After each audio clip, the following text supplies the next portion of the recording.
I'm Barbara Davis. I'm the executive minister at the First Presbyterian Church, and I'm just walking you through the Bible in three minutes. We're looking at different biblical books that we're studying at our Wednesday Bible study. You're welcome to join us on Wednesdays on Zoom or in person at the church library. On January 11th, we'll be talking about the book of 2 Samuel, so I'm here to share with you 2 Samuel in 3 minutes. So, 2 Samuel was most likely written at the same time and by the same authors and maybe the same multiple editors as 1 Samuel, which most scholars think was written probably sometime during the exilic period, Babylonian exile, after the Babylonians came in and destroyed the temple in Jerusalem, and took a great amount of the religious leadership from Jerusalem back to Babylon. However, there's also a healthy amount of scholarship that places the writing of these books, 1st and 2nd Samuel, as well as 1st and 2nd Kings, a little bit earlier than that, in the 600s before the Common Era, probably around the time of Josiah's reform of the temple in 622.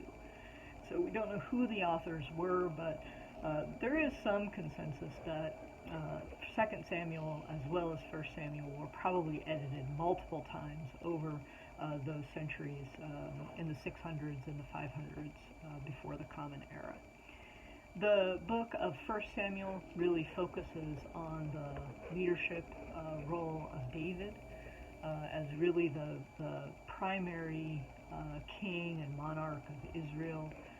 Mentioned in 1 Samuel last week that we talked about that Saul was the first king anointed over Israel, but David was anointed soon afterwards, and David is really credited with uniting both the southern kingdom of Judah and the northern tribes, which is typically in the histories referred to as Israel. So during this time of the United Kingdom, there were still certainly divisions within and certainly threats from the outside, but it was the time period in ancient Israel's history where the kingdom was really united.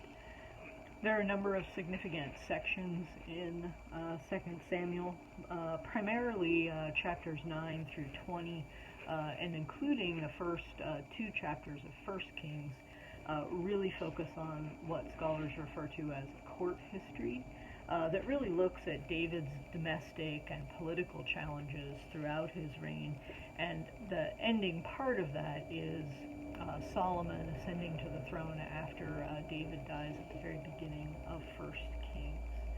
And so throughout 2 Samuel, we also have a number of relationships of David's that are talked about and discussed at length. We have Nathan, the court prophet. We have Bathsheba, who many people are familiar with, Absalom, and of course Solomon.